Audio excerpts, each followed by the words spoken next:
Hello viewers and welcome to my YouTube channel. In that video we can talk about how to fix Tachiyomi fail to bypass Cloudflare problem. So how can you fix this issue?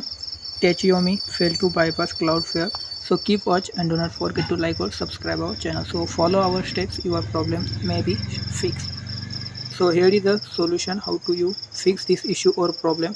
First of all, you just need to follow our all steps and your problem will be fixed.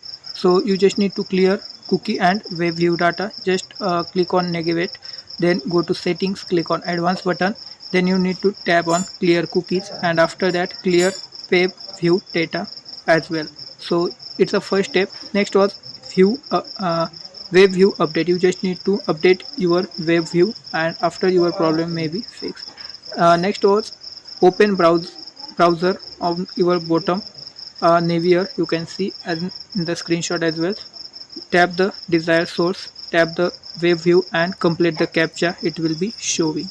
So you just need to complete the captcha. After that one your problem will be fixed. So you just need to changing your user agent also. It may be work for you.